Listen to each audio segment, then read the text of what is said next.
She's a Grammy Award-winning singer from Destiny's Child, whose recent struggles have put a spotlight on mental health. Today, Michelle Williams is opening up about what really led her down a dark path that almost cost her everything. Please welcome Michelle Williams.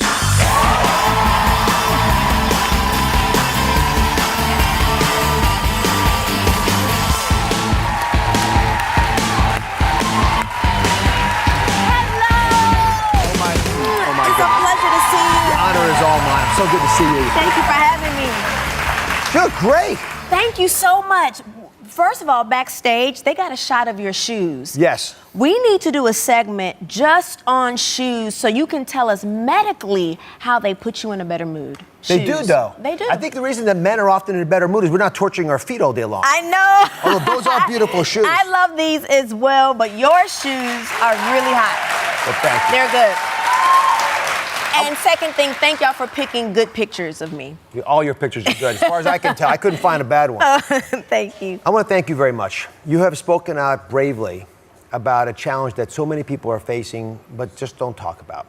So I guess I should start off by saying, why were you willing to take the big leap? You were going through a dark time, yet you felt it was important to post about it.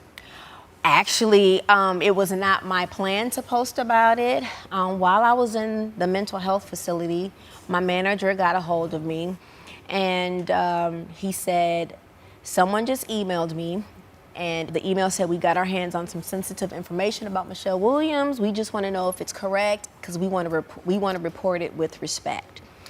First of all, not reporting it would be the respectful thing. Yep. But I was like, you know what? They will probably report it anyway, but never let anybody tell your story for you. So I figured I would release a statement and just tell people. I do speeches about mental health across the country. And I was like, you know what? I tell people to get help, so let me admit that I'm seeking help. Yeah. It's not even an admission. If you had a broken leg, you wouldn't admit you got a cast on it. Yeah. I think when things are not working the way they need to, getting help is the smart thing to do. Yeah. You know, sometimes I look back and it's like I'm still in shock that it happened. I would have told it. I'm an open book. I'm very transparent. But to know that it was leaked, so I was very paranoid. I left the facility earlier than I would have liked to because of it.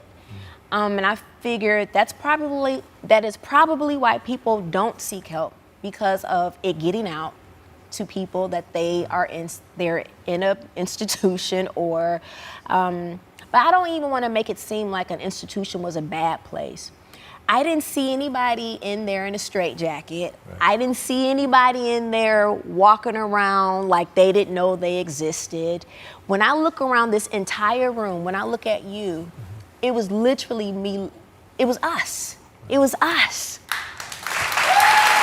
You think part of the reticence, part of the fear is because African Americans oftentimes are scared about mental health issues? It seems that way just from the scientific data that I look at. I think culturally, now, is some of us in the audience, right? Yeah.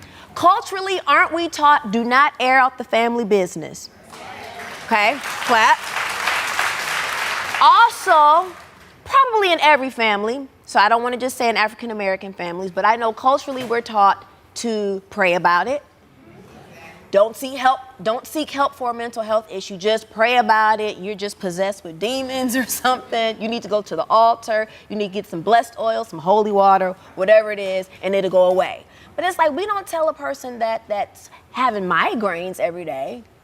You go to the doctor to figure out why your head is hurting. Yeah. So just as I had to accept the brain is an organ as well, sometimes your emotions and things that you haven't healed from get so out of control that you have to go someplace where you can talk to somebody and get the help you need and possibly a prescription. Right. You know? Well, this has been a long battle for you. Just hearing your story, I learned that you actually, even as a teen, were suffering through bouts of depression. How did your family deal with that? You were doing, you were a world famous Destiny's Child performer, and I mean, did Fiancé know? Did Kelly know? They did not know until It was in my 30s that I was able to put a name to what I've been feeling all these years since the 7th grade. Does it come on in waves, which is what a lot of people with depression say happens? Yes, it can come in waves. I'd been suffering since January, but I didn't tell anybody. I'm in one of the happiest times of my life, you know, but what I was feeling on the inside, my fiance said it best. He's worked in pro sports for about 17 years, and he said players play hurt.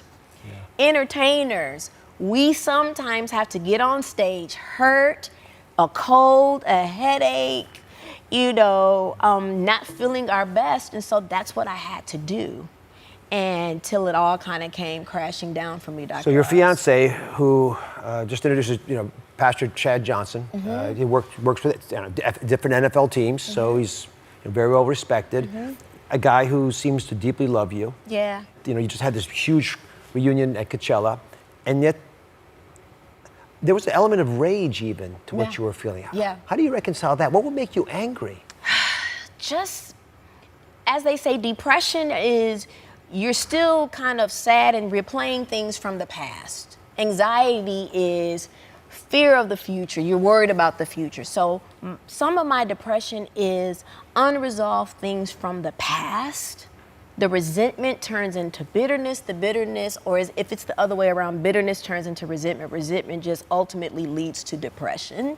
So what was causing such resentment that a man, a wonderful man falling in love with you, wouldn't provide some bit of a solve to that? You can have, like I said, the greatest thing around you. You can have all the money in the world, but that does not heal some things internally. It does not. For me, it doesn't. So I got some answers that I needed because I said, I do not want to walk down the aisle at my wedding with some unresolved issues. The only baggage I'm taking into my marriage is the baggage for the honeymoon. Up next, Michelle's fiance, Chad Johnson, is here. He and Michelle are opening up about their biggest challenge yet, plus why they're deciding to wait to consummate their relationship. Stick around. We're back with singer Michelle Williams and her fiance, Pastor Chad Johnson, who are taking us behind closed doors into their relationship. So, Chad, you were with Michelle during a really difficult period, and you learn a lot about people during that process. And I'm just curious, what did you get taught about this beautiful woman? Well, she is beautiful. Thank you, Dr. Oz. But the beauty of Michelle goes way beyond her outward appearance, you know? And so in dealing with our relationship and watching her kind of spiral down into this place that I didn't even know was actually happening, you know? And I felt like as a man, you know, we're fixers, right? Exactly. We try to fix everything. It's the right word. We're fixers. Not listeners, we're fixers. Yes, sir. And so I was trying as best I could to fix everything, and I wasn't fixing anything. Michelle, as you were going through this and saw Chad's response, how did that change your relationship?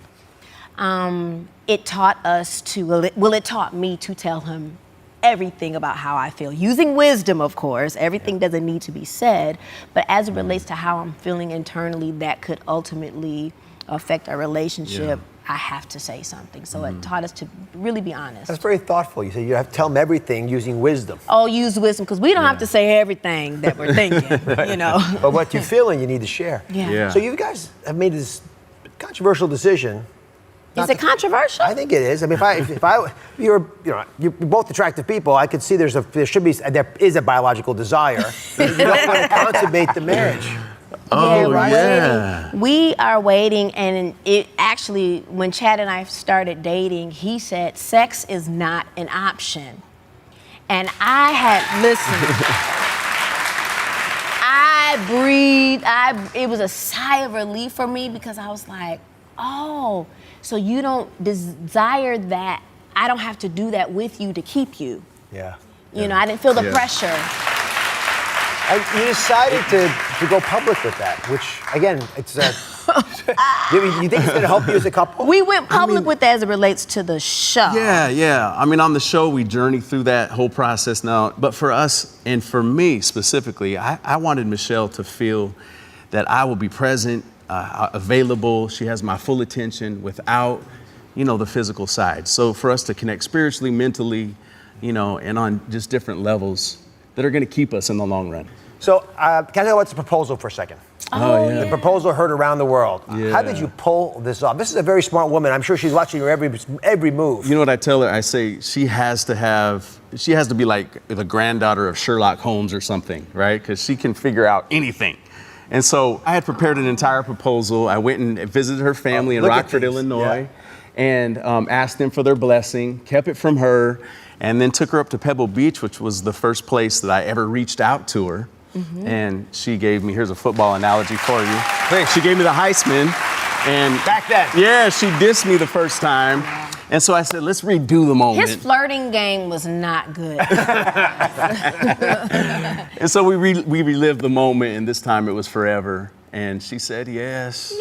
Yeah, she said yes. And That's beautiful. Can I toast both of you? Yes. But over here. I got something that's color coordinated with your outfit. oh, nice.